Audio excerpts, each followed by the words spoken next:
You're listening to the Lanterns Radio Network. We are the network dedicated to empowering the individual, illuminating the truth, defending American exceptionalism, and inspiring future generations. Stay connected and get involved at lanterns.buzz. For great radio, get commentary and news of the day. Lanterns.buzz.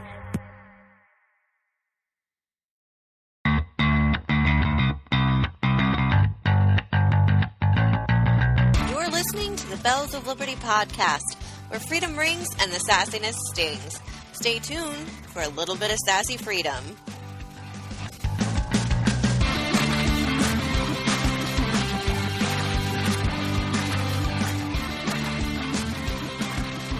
Welcome back to the Bells of Liberty on Lanterns Radio Network. We hope you had a productive week and are glad you've decided to join us during your weekend. As always, the week left us no shortage of things to talk about. As the cost of college skyrockets, those readying for further education are looking for other options to escape crushing debt and useless degrees. Hey, have you ever wondered if there's a website to tell you where all those pesky suspected white supremacists are? Well, look no further. Tariq Nasheed has got you covered. After our discussion last week, we thought we should take a deeper dive into Article 5 and what's happening right now that is directly related to it. And, of course, everyone's favorite, ring the bell. So, Sammy, are we looking at a rush of homeschool college? I sure hope so. So according to this article by Gracie Olmstead of The Federalist, more Republicans are viewing colleges and universities negatively. And her thesis is based on the result of campus protests, a growing PC culture, and catastrophic student debt. And the poll has 58% of Republicans believe that colleges and universities have a negative impact on our country, which isn't that hard to believe since they are basically indoctrination factories.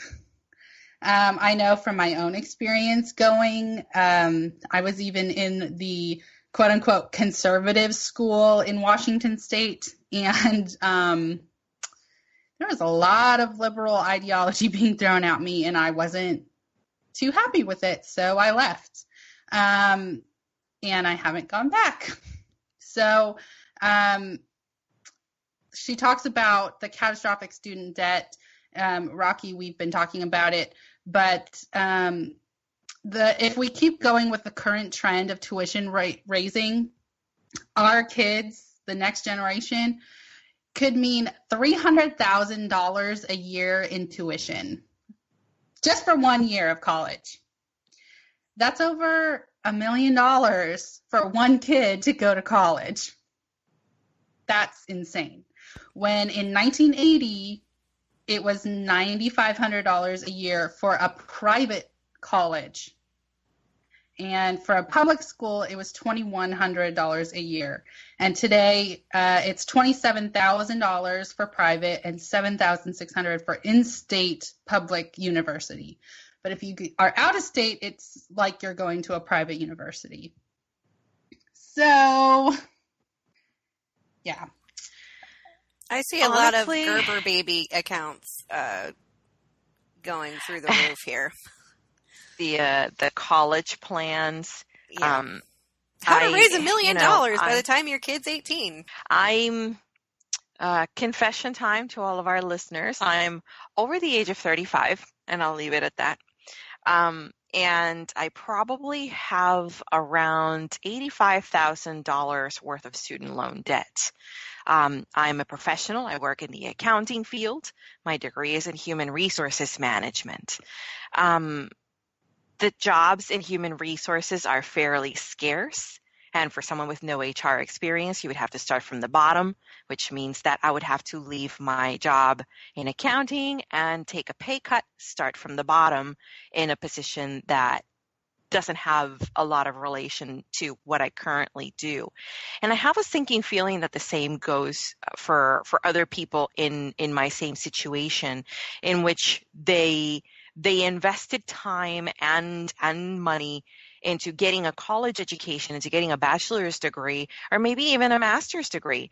And they're sitting on this education and a huge mountain of debt that adds itself to debt that we already have as grown-ups, such as car payments and utilities and homes and rents. And it's making it impossible for professionals such as myself to be able to afford anything, to be able to live and cover the day-to-day basics. So the idea of transitioning to something like an homeschooling or maybe like independent study sounds really attractive to me. There is a company, it's called Lumerit, and they basically design a college degree path for you, taking CLEP test, Dante's test, which is what the military offers, but anyone can take them. Taking a few here and there online courses, and then finding an accredited university that will accept all those credits, and you only have to pay for like a quarter or a semester of their tuition. Mm-hmm. And so basically you finish your entire 4-year degree for about $2,000. Sold. Where do I sign up? I mean, I'm honestly, the guy who started the program, he wrote a book on it. It's called Distance Education. It's really fascinating, the program he put together. And I'm looking into it just because as a military spouse, I can take the Dante's and the CLEP test for free. So that's even saves, because they're about $100 a test, but each test is worth up to 4 to 12 credits. Nice. So that's one way you can save money, is do your own quote-unquote homeschool college. The other one would be obviously going to a trade school. They're not nearly as expensive. Mm-hmm. I have a friend who went to beauty school, and she now has worked her way up, owns a salon. And I mean, she drives a Benz, you know. She makes a lot of money doing hair, and it cost her like $1,200 to get her certification. So, you know, I mean, there's options, and we're always constantly being sold, you have to go to college if you want to be successful. And so, you know, going the Lumerit path where you're like, you know, I'm going to do it, but I'm going to do it on my terms and in an affordable manner. Or some people are just saying, screw it. Like, I can work a job, still have worth, get information. You know, the internet is full of information. I remember when Obama said maybe the internet has too much information, which drove me crazy. But, you know, I mean, you can educate yourself. You know, you don't have to go to college to be a valuable member of society. Well, I think part of the problem is that we have told people, as you said, if you have a degree, that means you're worth something. Unfortunately, a lot of the degrees that we see anymore are not worth something because there's nothing in that field.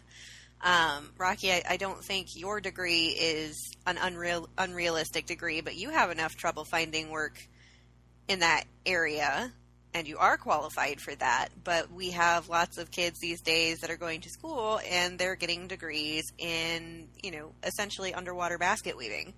It's not something you're going to find a lot of work in. And even if you do, it's not necessarily going to make you money, and there's nowhere to move up to.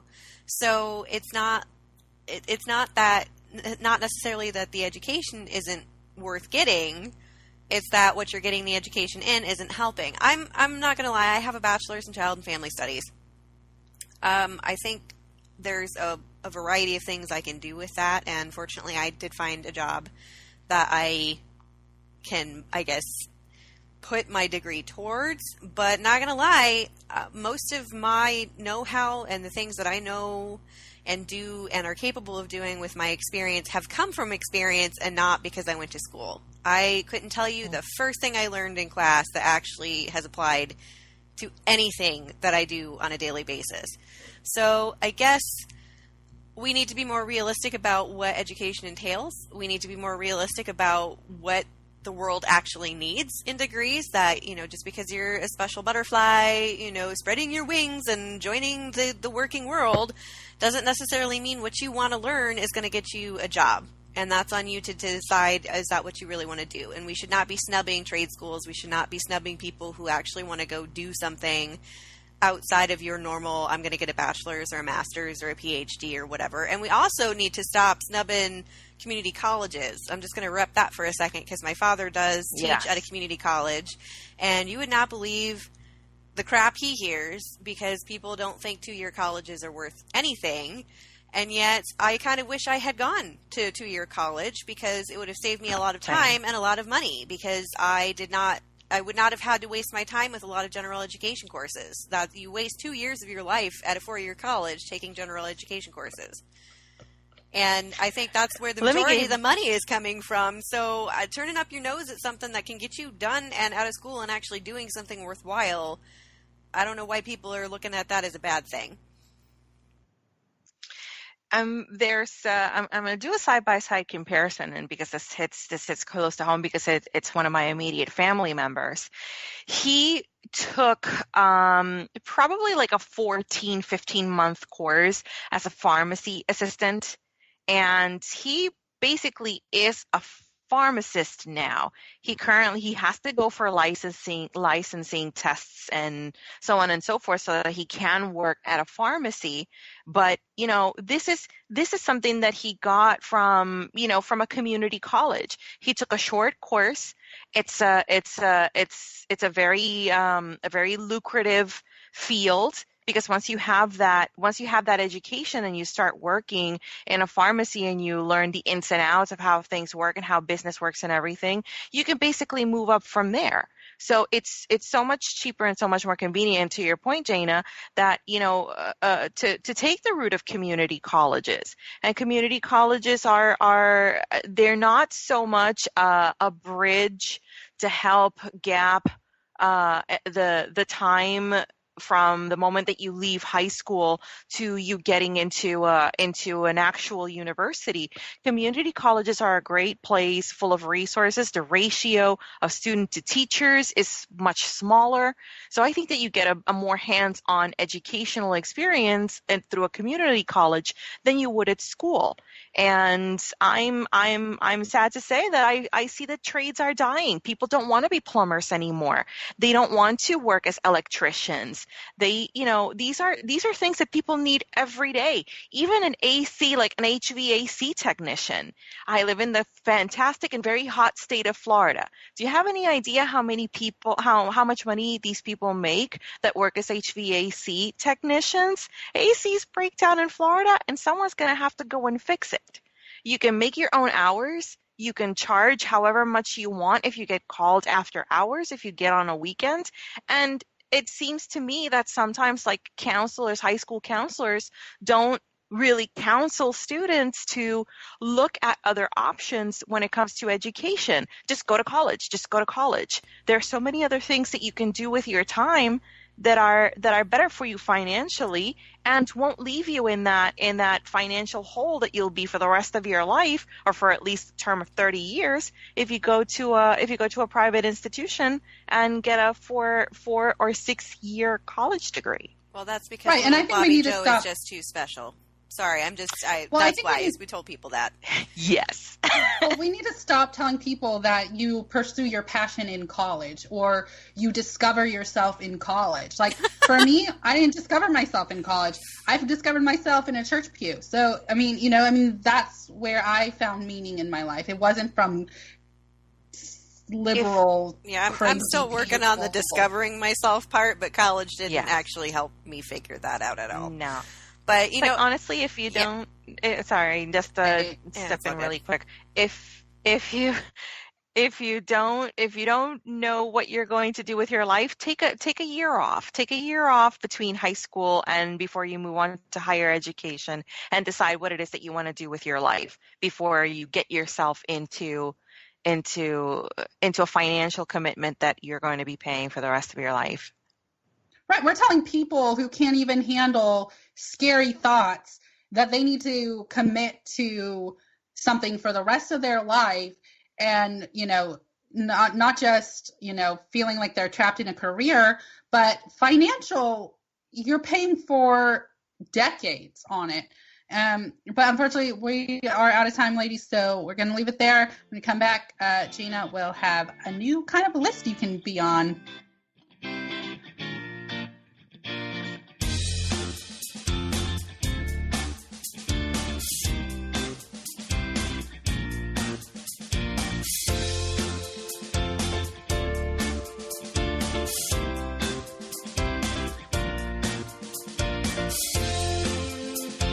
Welcome back to the Bells of Liberty on Lanterns Radio Network.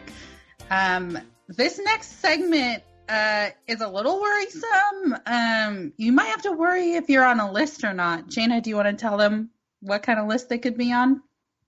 Sure. So they can either decide they want to be on it or not, because they can certainly enter their information if they'd like. You all know who Tariq Nasheed is, correct? You both know. He's been making waves. Well, I mean, right, obviously. But most recently was, you might have heard, he decided that one of the apes in Planet of the Apes was directly designed to both represent and look like DeRay, because it happened to wear a blue vest that DeRay is well known for wearing frequently. So obviously, it's a racist movie. That was most recent.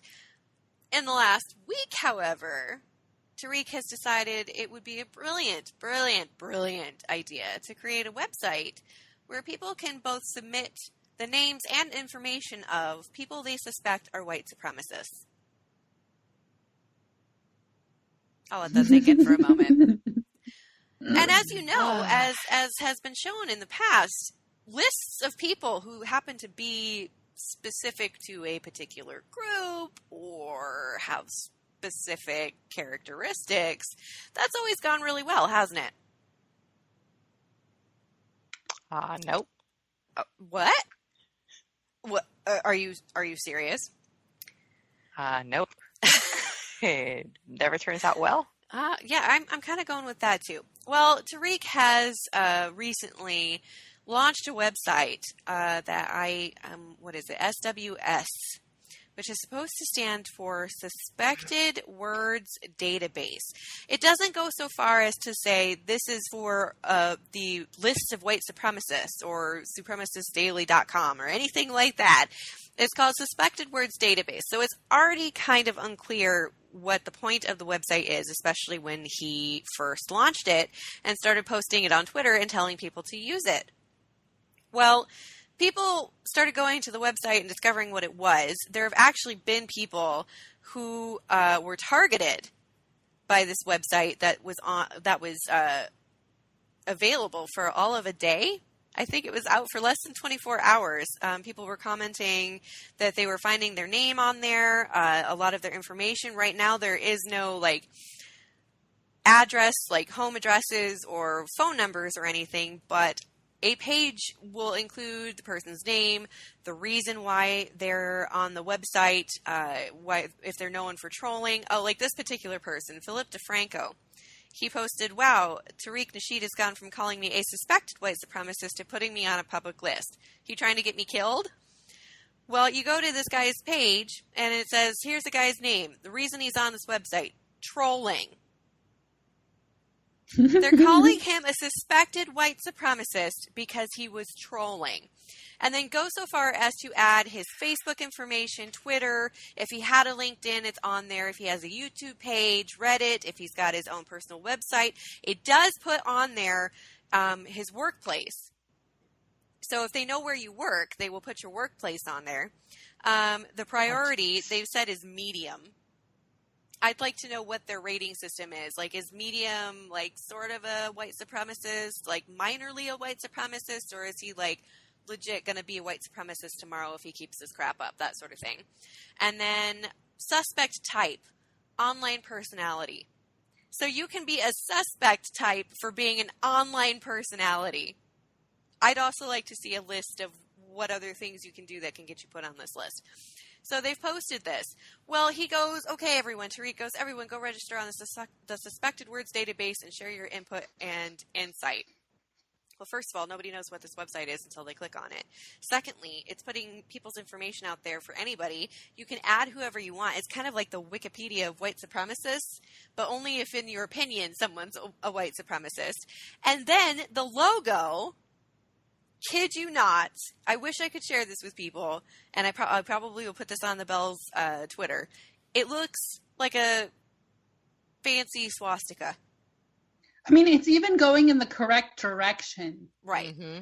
And people pointed this out and were like, so what's the point of the whole swastika? And they're like, no, but it's not. It's not a swastika. I don't know how you could say that.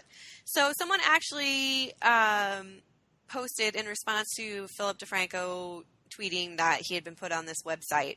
And he says, I don't know, Tariq Nasheed, this is putting a man's life at risk. The dude's a father. Like, come on. And Tariq's like, you're trying too hard. Stop. They'll see right through you. And he's like, no, I'm serious. You're pointing out people and it's dangerous. And this guy, Tariq, is like, what are you talking about? You're accusing me, and like is trying to bait and switch because they're like, you're pretty much calling him a Klan member. He goes, I didn't call him that. And you know, who did I call? A Klan member. You just said that. Now you're changing the subject. Like, never once answering, what is the point of this website and why is this man on it?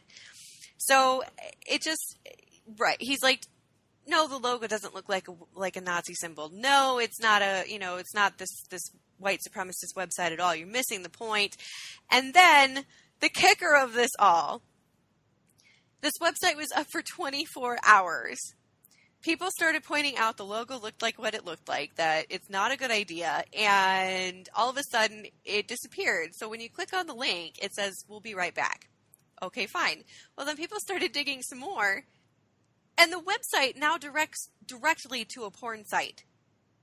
You can click the link, and it will take you to a porn site, and it's an unsecured one at that. Ladies and gentlemen, this is social justice for you. I mean, and the sad part is, like, these people don't seem to get what lists with people's names on it can even, like, signify, because, you know, the guy who was shooting people in D.C., he had a list in his pocket, but we can't confirm his motives based off that and list, it was a conservative radio show. It was a conservative radio show, that threw him over the edge and caused him to shoot people. Right. So it's just, you know, these people don't seem to remember that, you know, not in our distant past, people were getting put on lists that cost them their jobs and sometimes their lives. I know the people make the Cold War jokes because of Obama, but being called, you know, a communist back in the day could really hurt your life, everything around you. So, and let's not fool people into thinking that's not what this guy is intending. We live in a time where social justice is not about justice, but who can we ruin? You know, how quickly do people react on social media when someone says or does something they don't agree with? They go straight to their workplace. They tweet their workplaces. They email their workplaces. They want this person destroyed. And all it takes is just an accusation of them doing something. There doesn't even have to be proof that it actually happened or that's what they actually said or what they actually meant.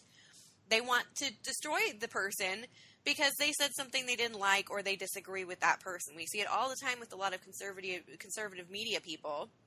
That every time they produce something or every time they're involved in a commercial, we see that with like Dana Loesch, every time she does any kind of commercial for the NRA, people are always saying she's calling for the death of millions. Like she hates kids, wants babies to get shot in the head, that sort of stupid stuff. And I think we've seen, especially in the last few months, Joni Ernst, someone actually just threatened to kill her. There was a plot to kill her. And it was a like progressive wingnut. And you know, the guy who shot Steve Scalise and shot at other Congress people, same situation, because we live in a time where people who are progressive, not all of them, obviously, we'll put that disclaimer on there, but people who tend to be progressive seem to think this is the only answer to people who are disabled, to people who are unborn, to people who have any kind of disability or are elderly. or are Republican or conservative in any fashion, that the only way to make things better for people is to get rid of them entirely, is just to kill them. We see it with abortion, we see it with euthanasia, we see all of that. So putting people on a list is no better than that, because you know how people are going to react. So let's not pretend like that wasn't ever the point of it, is to point these people out, is to call them out, even if there is no legitimate evidence that they did something wrong, or that they are actually what this website is claiming. And then they're putting them at risk when they put, like, their workplace. Why does anybody need to know where this person works? Why do you need all of these links to their websites and their web pages and things like that? Why? So it's scary. It's funny because I know liberals love to trot out, the era of McCarthyism, and it's like, aren't you realizing that you're doing the exact same thing? You're putting, like you're saying, like both of you were saying, you're putting names of people on lists. You're divulging personal information about these people, and you're potentially ruining their lives, and you just don't care. So it's okay if you do it.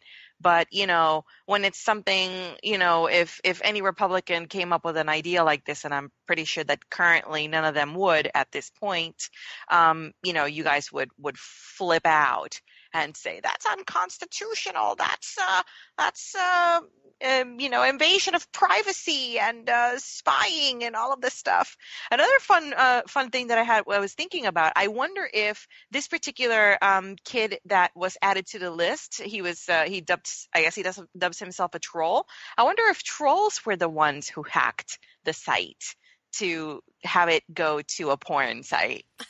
It might be like 4chan or Reddit, because look at what happened with Shia, whatever, the stupid face who keeps getting arrested for drinking and being publicly intoxicated and whatnot. It took them all of 4 hours to find that frickin' flag he kept putting up and was like in the middle of nowhere.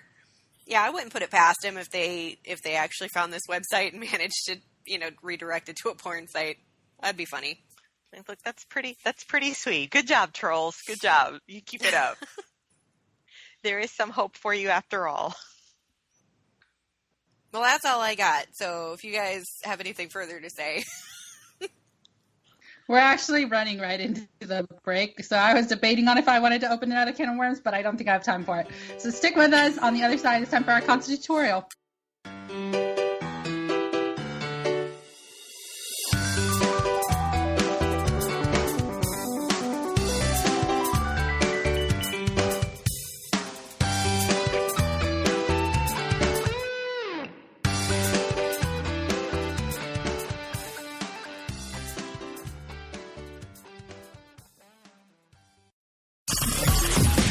You're listening to the Lanterns Radio Network.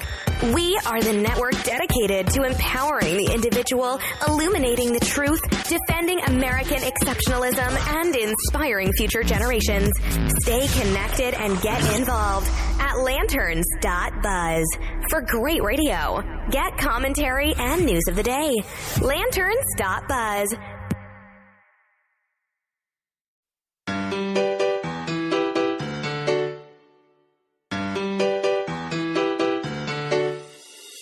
Welcome back to the Bells of Liberty on Lanterns Radio Network. We are going into our constitutorial, and this week we're talking about Article 5 still, and Rocky is going to break it down for us. Yes. So last week, our constitutorial covered the amendments of the Constitution, but did you know that this article also discusses of two possible ways of passing amendments? So the first, one of the two ways that amendments to the Constitution can be passed is through Congress. At least 2/3 of Congress, which is the Senate and House of Representatives, must agree on a measure in order for it to pass. And the second is through a convention of states. The Convention of States is comprised of a group of state legislatures. They're looking to propose an amendment. It starts with 34 state legislatures that must pass a bill called an application that basically calls for this convention to take place. all of the applications must be about the same issue. So if the states want to discuss something, let's say a gun control, they want to discuss something about gun control, they want it in the Constitution, 34 of these state legislatures must write this application, and it has to be about the same topic or about the same issue.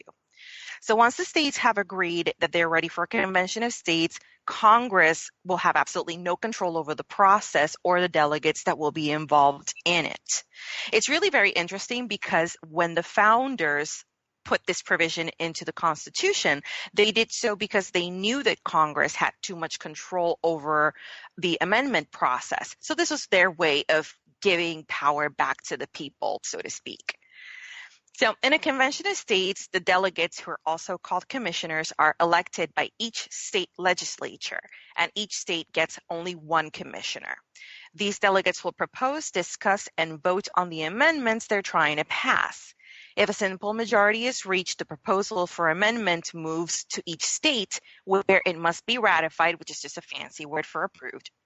And if 38 out of 50 states approve this amendment, it will become an official part of the Constitution.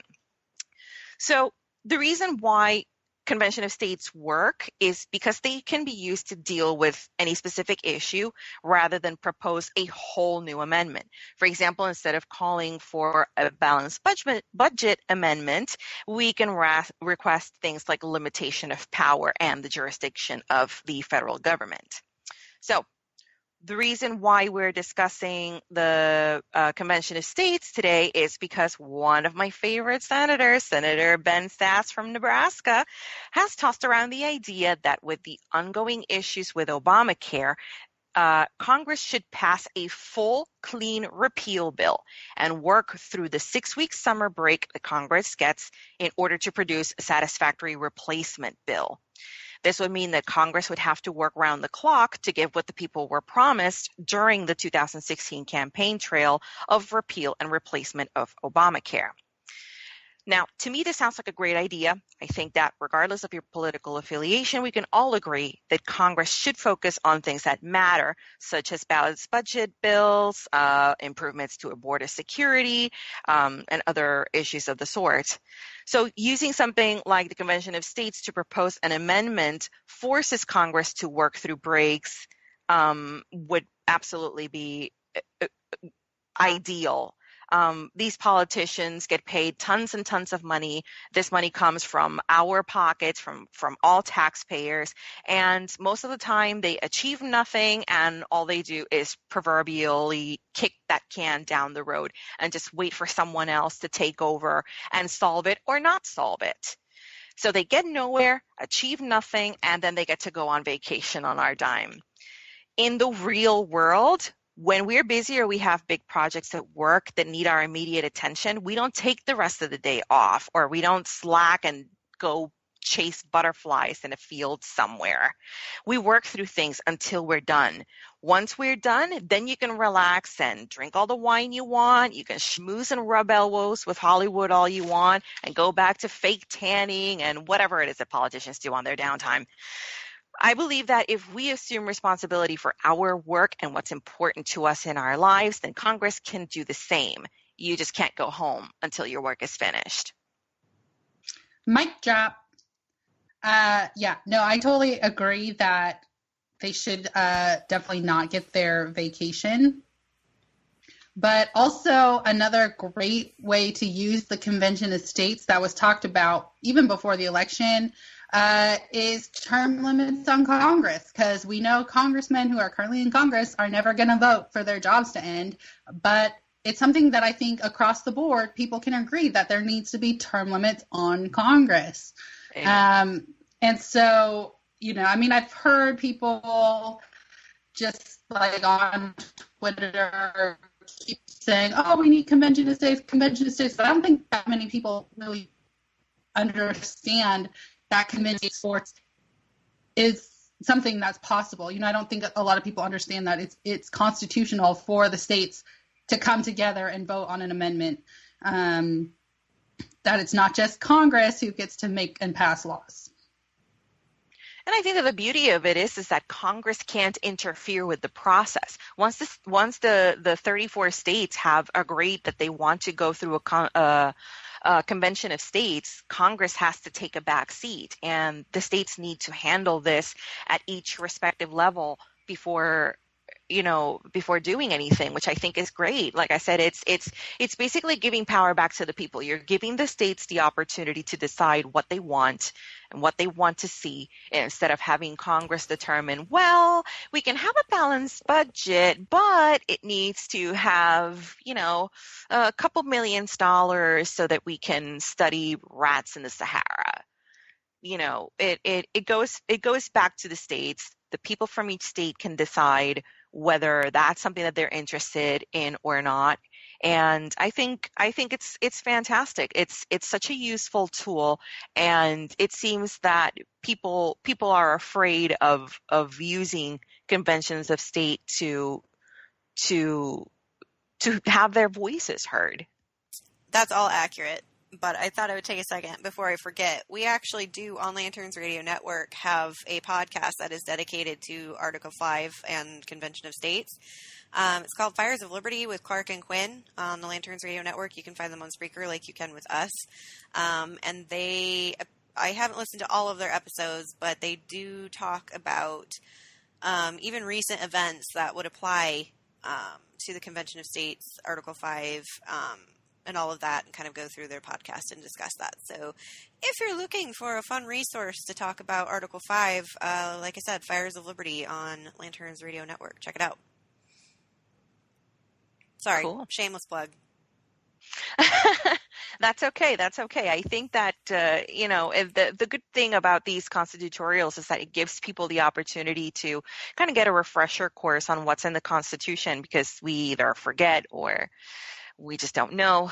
And having all of these resources available, such as the podcast and websites. Currently, I was able to do a lot of research on the Convention of States through a website called conventionsofstate.com. So it's actually pretty accessible. There's lots of resources. I actually printed out a couple of articles that were written basically explaining what the Convention of States is, and finding ways to argue in favor of conventions of state, in case anybody is confronted by, a liberal family member that says, well, why would we want to do that? And why can't we just have Congress decide for us because they know what's best and whatnot? It's really a great resource to educate yourself and educate others, to give states the opportunity to take control of what they want to see and where they want their government to focus on, and how their government should be working for them and not against them. Right. And I think if, people had access to the resources, because as unpopular as Obamacare was throughout all the states, if we had known Convention of States would have been an option for us to say, oh, heck no, before we were in the middle of the mess that we're in, I don't think there's any question that the states people, we had at least 34 states that would have been like, heck yeah, we want to block this, because, and you can't tell us that we are mandated to buy something simply for existing, put that in the Constitution. I have no doubt that it would have gone through. And we never learned about the Convention of States when I was in history class. So I don't find it hard to believe that not that many people recognize that it was an option for us. Yeah, exactly. And another point that I wanted to bring up was that a lot of people who normally go against the idea of the Convention of States is because they may think it's an exercise in futility. One thing to remember is, because each state will select their commissioner, will select their delegate, it's all based on who is selected. So it doesn't matter whether the person is a Democrat or a Republican. there are going to be some states that are going to select a Republican to be their representative. There are some states that will select a Democrat to be their representative. So just because of the way that the delegates are selected, people shouldn't run away from the idea of a convention of states. We need to remember that 38 out of 50 states can pass the measure. So as long as we have 38 numbers in the favor of what you want to pass, you'll be okay. So we shouldn't really be ditching the idea of a convention of states because it may not work, or we're going to have some liberals. Yes, we're going to have liberals wherever you go. So, and these people have every right to voice their opinion on an issue that should be included in the Constitution. But it definitely is an exercise in democracy, a word that the Democrats like to use a lot. It's an exercise in democracy by giving everybody an equal shot at voting for a measure that they may be interested in. So just because there's going to be some Democrat delegates doesn't mean that we shouldn't do it. We should at least go through the exercise, and who knows, maybe a Democrat will vote with us, and we'll be able to balance our budget the way that we should, or cut taxes, or do some of that fun stuff that we're all been waiting for the past 8 years. We can only hope. That's all the time we have for this constitutorial segment, but we're coming back with Ring the Bell.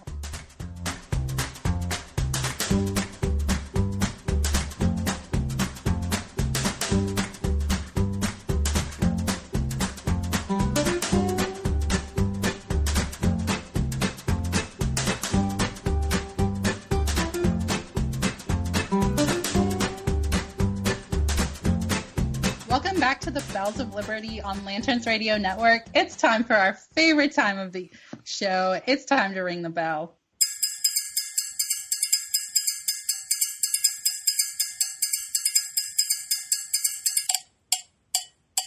Okay, so last week we had some very fun topics and new polls. So Rocky has the poll results for us. So Rocky, you want to let us know where things fell? The numbers are in, ladies, so hold on. So the first poll was, what's your weapon of choice against wasp infestations? 53% of you voters said flamethrower. 0%, surprisingly enough, didn't vote for Smith & Wesson, and nuclear is the only way was the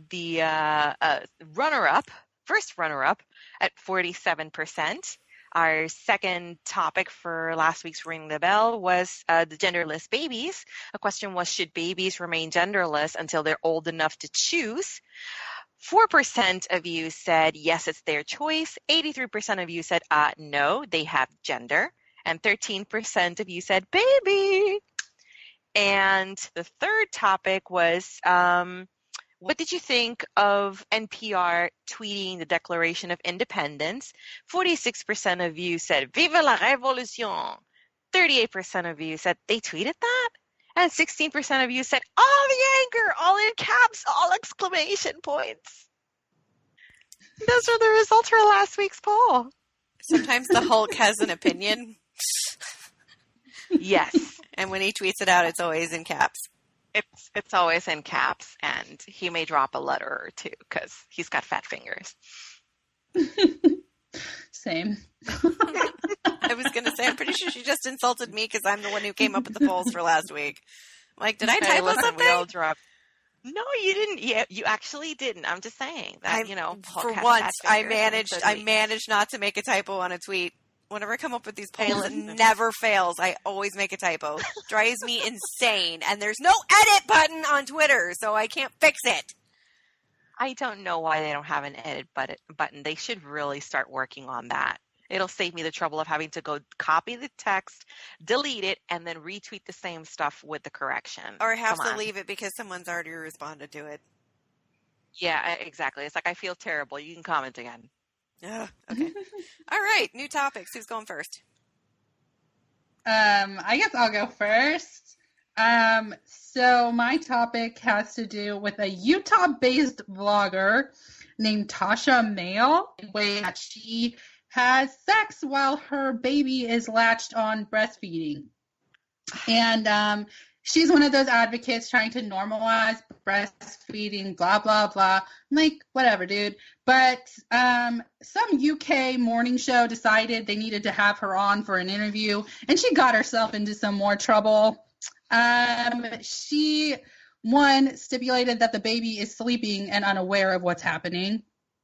And she made the charge, like, parents who co-sleep with their kids in the room, like, they still do it while the kids are sleeping.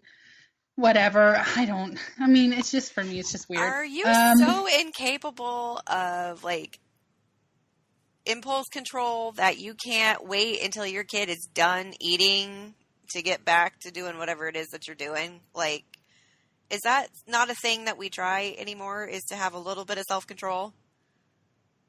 No, because if it feels right, you do it. Oh, okay. Don't you know that that's the way that it works? This is how she gets in trouble. So the host asks, how old are your kids? Because she still breastfeeds all her kids. Her oldest is 5. And she's like, if you're having sex in front of your children and it feels good. And then the host stops her and is like, whoa, do you want it really that to be the quote? And she's like, well, if it feels good. And then they're like, you don't think it's wrong to have sex in front of your children? And then she's like, well, is it wrong to kill someone in front of your children? Yeah, it is. What kind of retort is that? God. Oh my God, I can't believe this person has children. This is so disturbing.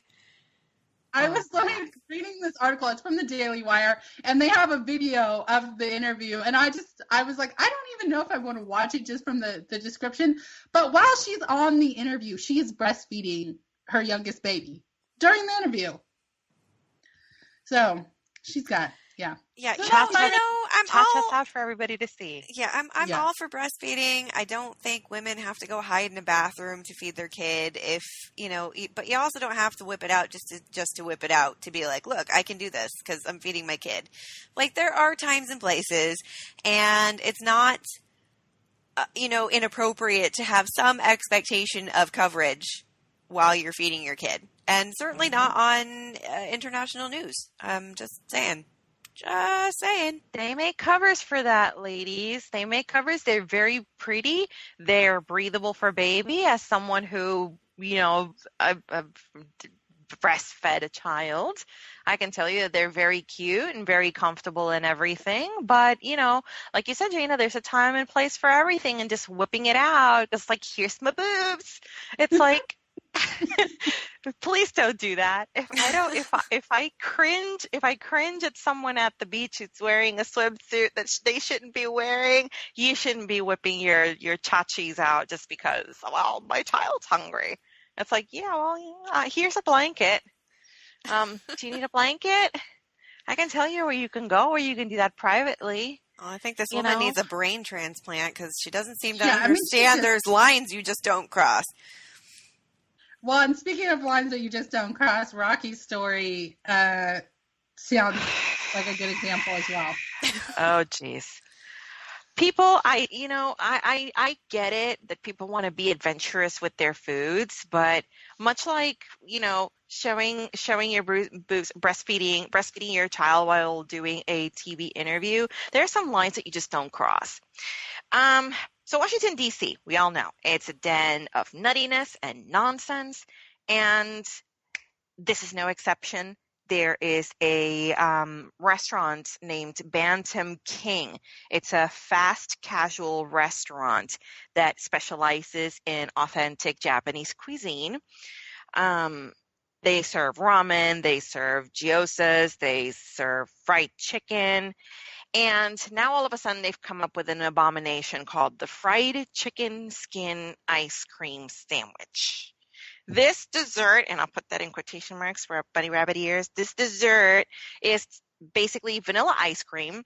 It goes on toasted King's Hawaiian rolls. And if anybody has had King's Hawaiian rolls, you know that those are the bomb. I ate a whole loaf of their bread by myself, and then I made croutons out of another loaf. Oh my gosh. I'm obsessed. Okay. That bread by itself is addictive, those rolls. So the ice cream, Hawaiian rolls, they're toasted. They're sprinkled with crispy chicken skin. So they'll take the skin of the chicken, they'll fry it till it's really crispy, crumble it up and put it with the ice cream, and they'll top it with cinnamon and kinako, which is a soybean flour that's used in Japanese confection. So they're trying to compare this thing to the way that people will put crumbled maple bacon on desserts. And I'm sorry, bacon and chicken skin, they're just two completely different things. Please, let's not conflate the two. Everybody knows that bacon is the superior crispy meat. You can put bacon in your ice cream. It's okay. Crispy chicken skins? No, I don't think so. It just doesn't go in ice cream. So please stop. Stop being a hipster doofus and stop ruining ice cream. Please. Stop it. Meanwhile, I'm ordering takeout because now I'm hungry. Thanks a lot. You're welcome. I'm morally opposed to any kind of animal protein other than, dairy being involved in ice cream. I don't see the point. I'm also morally opposed to like bacon donuts. Because they're so good. I just don't get it. I don't get it. I don't know why anybody looks at something like that and goes, you know what this needs? Meat. It just doesn't. It's the sweet and savory components. They complement each other. Oh, look at you. That's why teriyaki is no. Good. Yes. Sweet and savory. No. Hold on to that delicious thought because it's going to go away shortly. Because no week would be complete without talking about Lena Dunham. As everyone here probably knows, Lena Dunham is probably my least favorite person. Like, she's constantly fighting for the number one spot on Most Detested Person by Jana because Sally Cohn and her like constantly switch between first and second place. They're both horrible people. I can't stand either one of them. Amy Schumer? Amy Schumer is not on my radar enough. Like when she does, it's like a blip and then I'm back to not knowing who she is. But it's like Lena Dunham and Sally Cohn always manage to be right there all the time and are just infuriating. So people probably know Lena decided she was going to give up her dog of 4 years. Lammy. What a dumb name. Just a dumb name for a dog, but that's neither here nor there. Had this dog for 4 years and then suddenly claimed that it needed to be taken to a rehabilitative colony for puppies because he was just an aggressive dog who was not safe to be around anymore, would pee in his own mouth, which I've never met a dog who does that. How does that even work, Lena? Please explain. Even sexualized the dog so much as saying he would flash erections at her. And it was just infuriating, that she just couldn't be safe around this dog. So she had to give him up and then quickly replaced him with 2 like miniature poodles. I don't know. I think the dog probably set this up so he could get the hell out, because the shelter came out and said, well, when we adopted him out to you, he was fine. So maybe that's on you. But to draw people's attention away from that, but still remaining in the public eye, decided she was going to sell her clothes to support Planned Parenthood. I first thought it was funny because she's naked so often I didn't realize she had clothes. And then I realized people bought them, which was even more disturbing. I bet you're wishing for that crispy chicken skin now, huh? Yeah. Yeah, it's funny because Lena Dunham, she loves to support Planned Parenthood. So, obviously she did what comes natural to people who support Planned Parenthood. She just decided to get rid of something that should be your responsibility in the first place. I think that is all we have for this week. If you are wanting to join us on Twitter for our weekly podcast parties, you're welcome to find us at Bells of Liberty on Twitter. And you know what? I don't really have anything else to share for the week. You guys got anything? I'm wiped out. Okay. Well, there you go, guys. They're so lame they can't come up with anything. Whatever. Okay, so I guess... Hey, I have like cat scratch fever, okay? All right, Dr. Nugent. Does that make you obnoxious? Because I'm seeing the symptoms. Hey! Anyway, that's all we got for today. We will see you next week. Adios. Adios. Bye.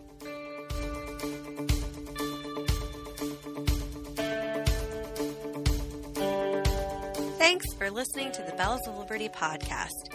Want to listen to more sassy content? All shows are available free on demand on Spreaker, SoundCloud, iTunes, and Google Play Music. Have something to say? You can find us on Twitter @Bells of Liberty, and also on Facebook, www.facebook.com/The Bells of Liberty. And as always, keep calm and ring on.